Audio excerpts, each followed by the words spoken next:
So today we've shown Company Heroes 2, the new look, the first look really at Company Heroes 2, and what we've done to evolve many parts of the game from Company Heroes 1 and bring new experiences, a new story, and a new front of the war. What makes the Eastern Front different from previous titles is that it's an expansive war. It's a war of 1941 all the way to 1945. Company of Heroes encompassed, I believe, including expansion packs, 4 months of 1944.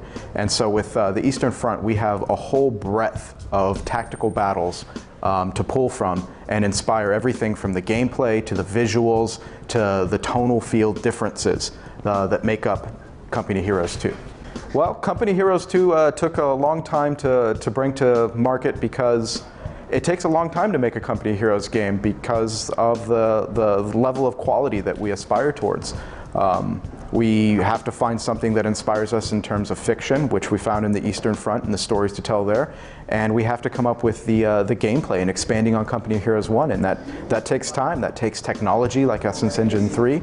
And that takes development time and developers. Essence Engine 3 can pull off a variety of things. Everything from visuals to gameplay. Our True Sight line of sight system, which is a dynamic line of sight system that changes as you're going through battles dynamically. Things get destroyed, you're walking through trees, it's going to change what you can and can't see, all the way to the visuals.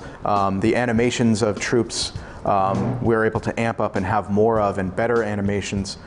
Things like snow and environmental effects, they actually let us be gameplay oriented. They can actually affect the movement of troops as they trudge through the snow. So it's not just a visual thing of how great they look, it affects the gameplay, it affects the pathing. And of course the effects and the visual presentation layer of things like burning houses. They're going to burn down to the ground over time. They're going to have fantastic fire effects and smoke effects. So what makes the Red Army a unique addition to Company Heroes 2 is that fundamentally they were a very different army from the other armies in the war. The Allies entered the war generally very late in World War II in comparison to the Soviet army. They were invaded in 1941. So you get a much bigger span of time, and over that span of time you have differences in the way they were commanded all the way down to technology. So the technology in 1941 from the Soviet side paled in comparison in general to the Third Reich and the invading army.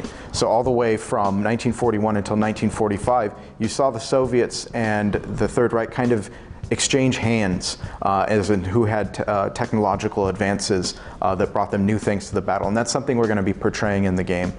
Things like the T-34, and then of course as it enters the war, and you'll have other units later in the game, say like the Su-76, that make an appearance and make an impact in the battle, which affects the timeline of the war and how those battles play out. The German army is not exactly the same. The German army is the Ostheer, I believe that's how it's pronounced. And the Ostheer, of course, because it's not 1944 like Company Heroes 1, it's 1941. And so they have a different technology than the 1944 Germans would have had, of course, in the beginning of the campaign. So in the campaign, the player will be following basically the Red Army and their struggles from being invaded in 1941 all the way to 1945. And they're doing this through a soldier that later turned to be a journalist.